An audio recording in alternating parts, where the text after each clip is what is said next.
In this episode of the Creating Victory podcast, host Amy J gets the insights on what's really best for you and your dog. Ridge Vogul, founder of Pack Leader University, is one of the world's leading experts on dog psychology. Yes, you heard it right, dog psychology. Ridge breaks down the many myths around dog training and how to rectify the most challenging situations, from aggression to anxiety to barking and pulling.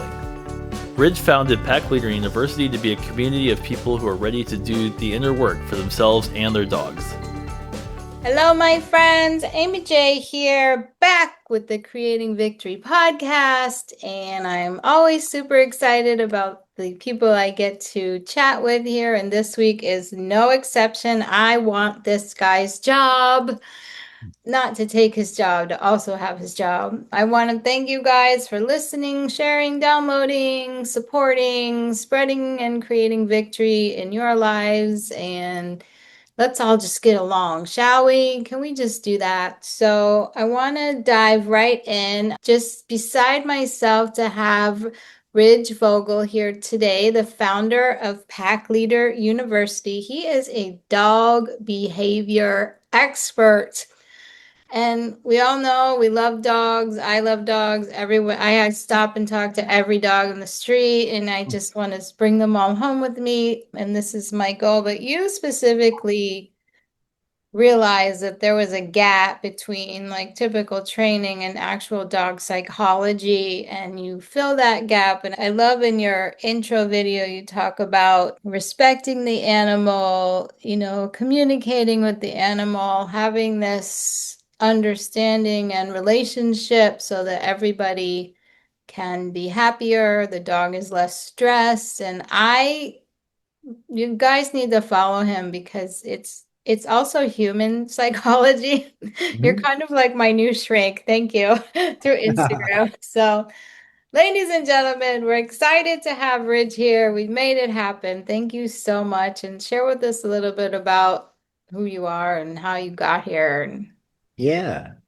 I mean, I'm super grateful to be here. I love connecting with other dog people and just sharing kind of the message behind what I do. How I got here is, I was one of the typical well-meaning but not well-doing dog owners my whole life. Loved dogs from when I was a kid and just always knew something, there was this gap. I always felt like something wasn't right. And anytime we tried to explore training, we never had bad dogs or whatever, challenge dogs. But I just always had this inner knowing that things could be better. And I didn't have the connection that I really wanted with dogs. And anytime I tried to explore the training avenue, it felt even more off. It felt even more misaligned. I discovered dog psychology. I stumbled upon Caesar's Way, that book in Goodwill, and decided to adopt a dog and made this commitment to myself and the dog that I was going to do it right, even though I didn't know what do it right meant. But I knew hadn't been. I Mhm. knew the feeling wasn't right yet. That's really what kicked off my journey. And in 2014, I started working. I've worked with dogs exclusively since 2014, and basically every level, every opportunity, like kennel tech, rescue, dog walker, dog daycare, groomer, everything. I've done everything. So, but it was really the learning about dog psychology. And then I got to very quickly see it implemented on a macro level, like in a daycare where it was a daycare run on dog psychology principles. So like you walked in and it was 100 dogs and it was silent in there. Wow. And it was like, what? Twilight Zone. It was like, what's happening here? Are they drugged?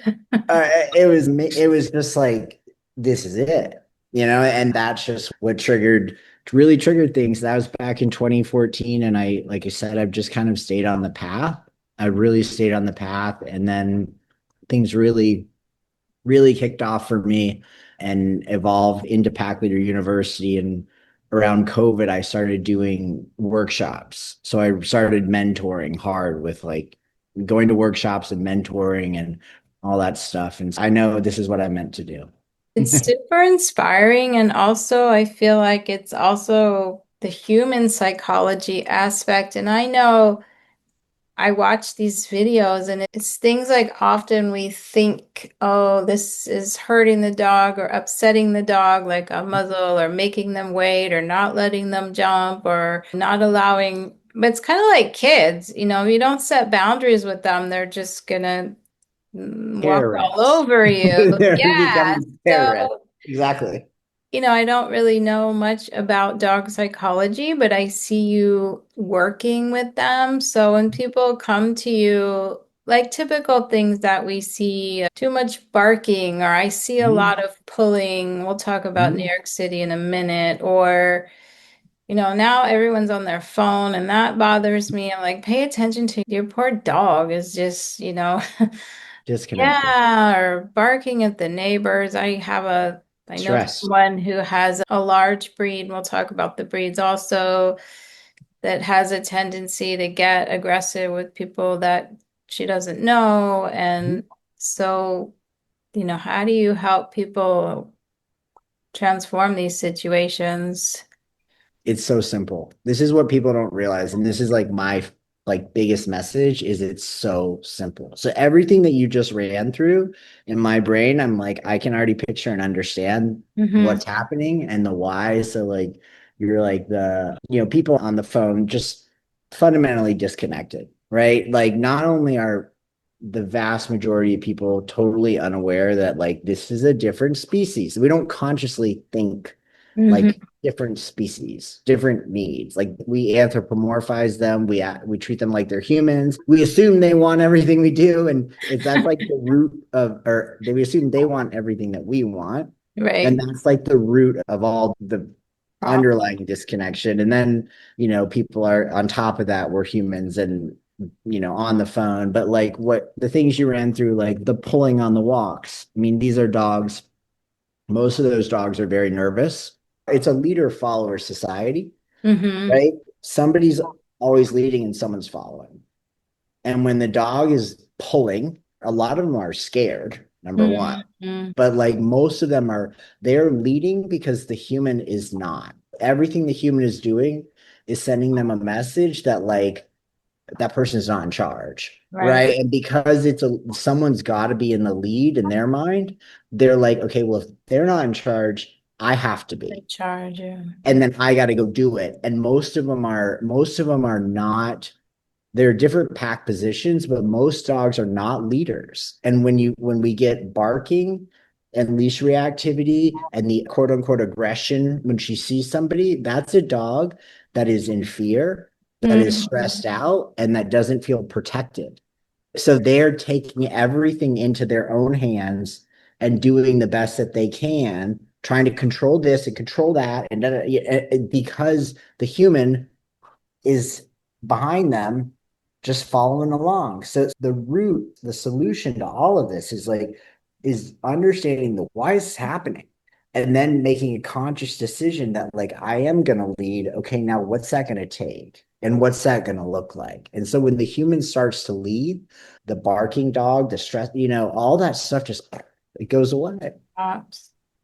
I It's love crazy. when I watch you because, and you address this in the videos of this is actually good for the dog to stop it. Or, I mean, I've learned things just because I have to talk to every dog, but I don't let them jump on me anymore. I Good, just wait or good. stepping in with your, I've learned so much from you, so then I don't even have a dog. Someday I'll have Good. a dog. But, you know, using your body and not talking to them like they're a human, not leaving food out, making, you know, not watching them while they're eating, all of these, are these just things you learned along the way? Is there a like a dog psychology, like human psychology? And I think it's a lot to do with setting boundaries. You know, if you Oh don't yeah. set boundaries with people, you're not going to set boundaries with your dog.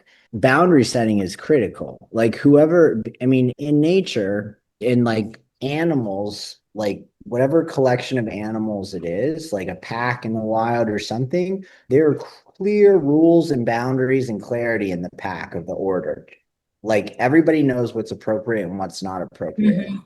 And what happens with dogs is, first of all, people don't understand what will create a happy, fulfilled, successful dog. right? Like it's kind of, and we don't draw the parallels of chill, like humans are animals too. And there are definitely different types of parenting now. But in general, people should have a general idea of like what would raise a successful kid. Rules, respect, boundaries, love, clarity, connection, fulfillment, all of those things, but not a free for all. Right. Not a free for all where you have no bedtime and no rules and you eat whatever you want. Like, but that's kind of what we do with dogs, coming from a good place, wanting to be the candy man and the nice guy. But what you actually represent to them is confusion. And you represent confusion. And Wow. for most dogs that are not confident, which most dogs are not confident, what we create is a situation where like, oh my God, now they're in your home, but they're in your home and they look at this like I got to be in charge because this person is not in charge. And that is the root of behavioral issues right there. Wow. Yeah, It's it's great. amazing. It's simple. It's simple. One of my big messages is like when you understand dogs on a deep level and you learn how to lead, you don't need a trainer. You shouldn't need a trainer. But like and I'm not a parent, but like that's our own species. Like there's an instinctual aspect of like raising, a good Mhm. kid. Like this is, you actually have to learn about them as a species first, and then adopt that role of like make the conscious choice. I'm going to be a good parent, but Right. a good parent to my dog. And you Yes. have to make it more about like, I want to lead you rather than like, you're here to make me feel good and I'm here to be your Right. buddy. That's not it. I want you to be wagging your tail all the time, which from what I understand, isn't necessarily good either. But No, it's adrenaline and excitement and yeah, confusion, which is usually stress. I've learned so much from you already. And, we were talking a little bit earlier about having dogs in New York City and other more urban areas and how to manage that because we were saying before we got on here, it's just not a natural environment. And you had said earlier, they're their own species. So Mhm.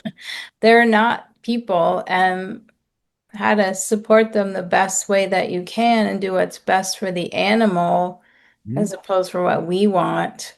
How do you support people that live in a place like New York City? Or you said you were talking to Chicago today.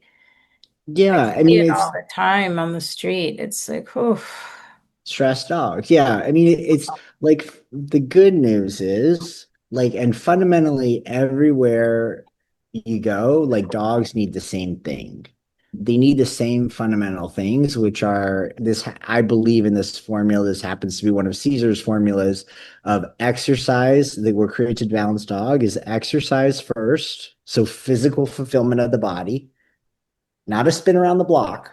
Like birds fly, fish swim, dogs walk. Like yeah. dogs are a migratory species, but we're not even they might go out once or twice a day, right? So like the formula for a balanced dog, exercise first, physical fulfillment, discipline, which means just rules, clarity, boundaries, Hmm. life making sense, and then affection, and in that order. So think about what we humans do, and I was 1,000% guilty of it. Affection, maybe no rules, very little exercise, and Yeah. then we wonder why we have crazy dogs. So your question was, how do you support people in the city? I support people by helping them understand that like these are the fundamental needs of dogs that anywhere you go. And in a city, it's almost like your sword has to be a little sharper, Hmm. like, and you just have to be even more aware that like this environment is the opposite of instinctual to a dog. It Right. does not make sense. So even more so, they need the same things, the exercise first, the rules, the clarity, the leadership, and then the affection, but above all else, they just really need to be understood and led. And then you need to be aware that, like, when the environment changes, like the dog is going to feel differently. Right. So just having but all dogs fundamentally need two things: protection to feel safe. Somebody's got me, and direction. What are we doing? Where are we going? That's all they care about. Yeah. Everyone thinks like I gotta buy a bunch of stuff and be excitement, and it's like, no, your dog just wants to feel safe and know what the hell's going on. Yeah. Like that's all they care about. So like how you help people in cities is just fundamentally understand your dog, know things are going to be a little bit harder for them in that environment, and do what you can. Yeah, it's amazing. And so tell us a little bit about Pack Leader University. You work in person, you work online. I know you Mhm. go talk. What's the program? How's Yeah, the response been? I know quite a few people. I want to just pull to you, but you could only take a horse to water. So attraction, not promotion. Yeah, yeah. yeah, So maybe this so will inspire them. yeah, well, people have to feel called. They have to want it themselves, you Yeah. know. So I mean, so Pack Leader University, like I'm really proud of it. It evolved, it really evolved out of it. I never set out to have a business. Like this evolved out of like me just being like, I gotta do this and I love this. And I kept doing it, doing it. And then I went through a program to create a virtual program. So what the program is, and it's a university, so I'm going to start adding different, I don't know, like adding to the Modules. yeah, adding to the curriculum. But right now, my primary course, it's called Pack Leader Blueprint, and I describe it as like dog psychology, kindergarten to college. So like you Mhm. figuratively add before you multiply, before you do physics. What a lot of people are doing, and trainers are walking people into this, is like they're trying to do physics and they can't add. Like we don't even understand the dog as a species. We don't know how to use a leash appropriately in a way that the dog understands. But here we are out in the park trying to be off leash, and you're wondering why it's not working. Right. You can't add, so what I do in that program, and I am really grateful I went through another program to create it, so I just basically use their structure and Hmm. plug my knowledge and my coaching and everything in it. So basically I take that, we go kind of from like the macro of like understanding the big picture of like this species and how they operate, right, like understanding the macro to kind of the micro.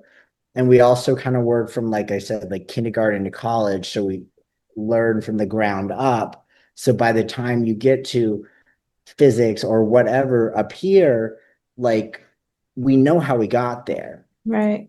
So we can rep it 1,000 times. We're not confused about where we are, what we need to do. So like my program just really, I mean, it has been run as in a 90-day, like in 90-day intervals, but Mhm. starting in May, I'm going to open up to kind of rolling admission. So basically, you go through and it's dog psychology, kindergarten to college. You get this core curriculum. You're in a community of like-minded people. It's phenomenal. It's so cool. Like the people that come, because there's people all over the world with Wow. so cool. We got people literally all over the world, like, and people The with world needs you. You need to like parallel. franchise it. I want to do international stuff, that's for sure. But people with parallel values. And the cool thing is, across the world, dogs all speak the same language, and they need the same thing. Like the people that come into the program, like if they come into the program and they do the work, I actually guarantee your success. I also don't know another trainer that guarantees success like I do. I'm like, if you do the work, if you do all of the work with me and you do all of the things, I guarantee, like, I'm not guaranteeing you a perfect dog because your dog is a dog, Right. but I'm guaranteeing you that you will not be confused and that you will understand every single thing that's going on and that you will know what to do How to do. instinctually. Yeah. So it's And also forever, because you don't, once you learn the language of the dogs and you know how to lead, you don't need to you don't need anyone to come do it for you. it's also we call it in Buddhism human revolution of the person too, to really have to face their things. And Oh gosh. I'm sure Yes. you see a lot of that and breakdowns, or because in order to Yes. help the animal, you have to. You have to face yourself. You have to face yourself. And that's another amazing, I'm just so grateful that of just how things have gone because of the kind of person that I attract. And it's not just anyone can sign up for the program because I also have like I care about like I care about people's success. I care about the success rate. So the Pack Leader Blueprint is not a program you can just pay online for and show up because I have to know that you're going to do the work, So it attracts people that are people Red. don't always realize how much they're going to have to look at themselves, but they do, and it's profound. I know that people have gotten it when they're like, every area of my life has changed. Everything's changed. And I'm like, good job. Winning. You're Good winning. job. You're creating victory. You did You're it. creating victory. You're leading. Yeah. I love, and again, these things help me because I have to stop and look at every dog in the street and I just want to scoop them all up when I see these things. But, you talk about staying calm, not reacting, and I've seen you do this and the things that you share about they're gonna match your energy. So even in situations where they're amped up, you're never harsh, but Mm-mm. you're specific, and the using your body thing and stepping in, and then, you see the animal step back. And so what are some of these techniques that you've learned that, help? It becomes instinctual when you actually understand them, like so what you just asked is like, so what are some of the techniques? And like you have to understand body language and energy and think about like when you walk down the street, when humans walk down the street, there are people that like walk down the street and like have people move. If you see Oprah coming down the street, people are moving, Right. like even though they're like looking, they're moving. And because space means respect, so Mm, basically like you need to understand that dogs communicate primarily with body language and energy. They move each other. That's how they communicate is body language and energy. They're always talking to each other. They're also always communicating with us. So you basically have to learn how to communicate like a dog. And I always tell my students, I'm like, stop talking. Like, I stop it. guilty. Stop it. Like they Like, know what you're saying. stop. I'm like, the more you talk, the less they listen. Hmm. Because the reality is we are always talking to them. But we're always talking to them, but like through our body language and our energy. But then when you add sound, when you add it's noise, and they're just like they're trying to read you and understand you, but then you start yapping, and then they're like, they can't hear you. They can't understand you anymore because you added this Right. on top of you added sound that they don't understand and a weird energy because you start talking at them. So I teach people how to communicate with body language and energy. Like you do not need to open your mouth.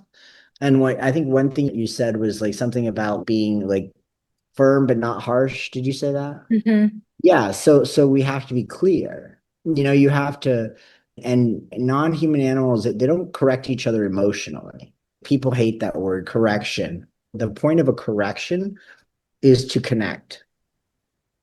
The point of correction when you stop a behavior is so I can connect with you to bring you back in with me. That's And amazing. and it's for you, so you think about like, and I don't want to get into politics of how people feel about police, but like someone speeds their car, you get a speeding ticket. That is just a correction Hmm. because what you're doing is dangerous. Dangerous. Yeah.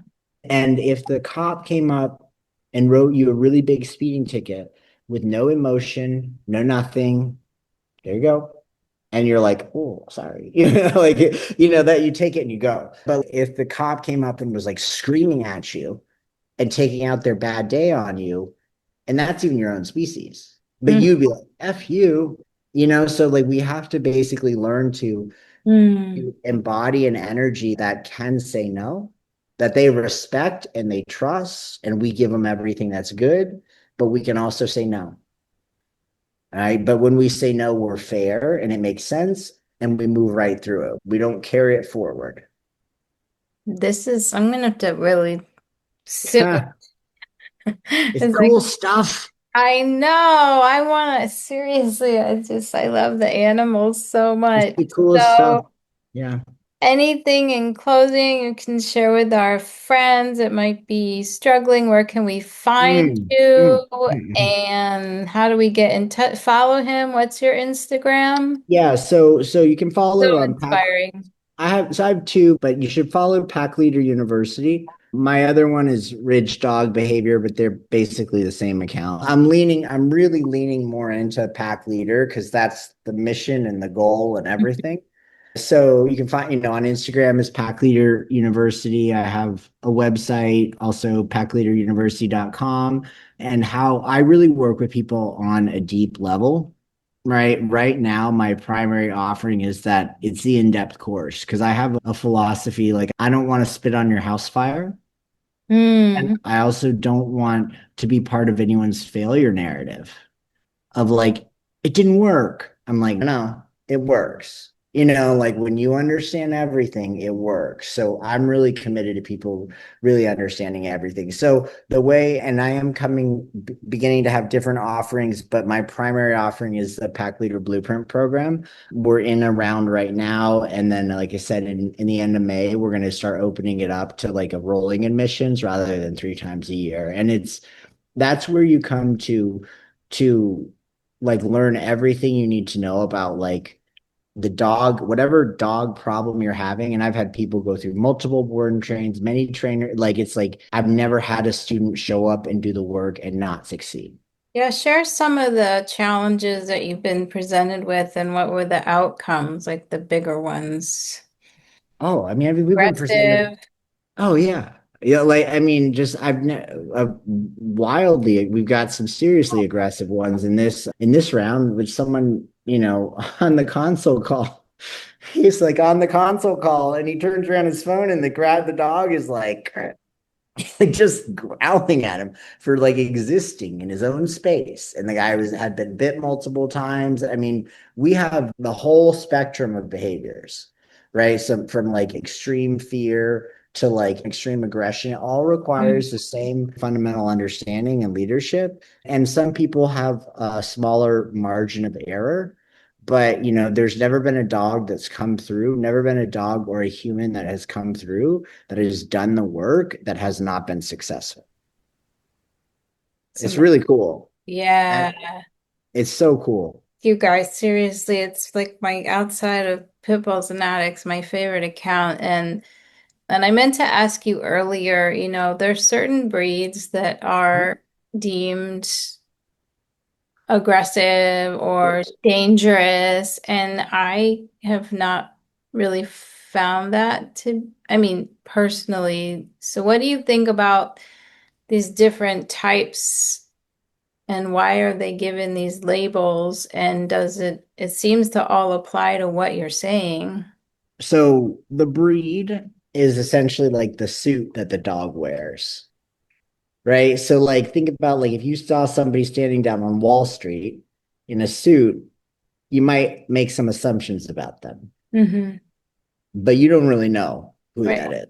Right? So like the breed can tell you something about how that dog might be, but to me, it's at the end of the day, it's like the what I look at dogs in terms of their pack positions, like there's front, middle, back. I look at them, as energies. The breed is just the suit that the dog wears, and it can tell you like, okay, well that, like if it's a border collie, it's going to have the tendency to, it's going to really want to work and it's going to have the tendency to herd. So, like, there are some traits and characteristics that go with breeds that are accurate, right? But my big thing is like, breed is never an excuse for a bad behavior. Like Mm. some people will be like, oh, well, it's a German Shepherd, so it's mouthy, so it bites. And I'm like, no, absolutely not. Like, but in terms of like, so the breed can tell you something about what the dog might be like in their personality, but Their tendency. it's never an excuse for bad behavior. And then in terms of like the negative stereotypes about like with breeds like pit bulls and whatnot, the way I look at that is like the breed is a pit bull or a Rottweiler or anything, all it is a powerful breed. They're strong. It They're physically strong. When you it's look a at them, it's like, a powerful breed. They're not inherently aggressive. They have just been used by, they are extremely powerful. They are kind of inherently powerful. And when you get the wrong person in the driver's, I mean, the dog is kind of in the driver's seat ish, but like when you get the wrong person, driving the dog, basically, that's when the power can be used for in the bad wrong things. way. Yeah. And then people think it's the breed, Right. but what it ultimately is, that is an inherently powerful breed. Dogs are animals, they're predators.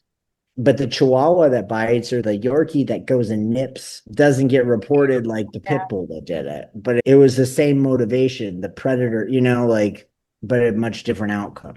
Feeling unsafe or, yeah. Mm-hmm.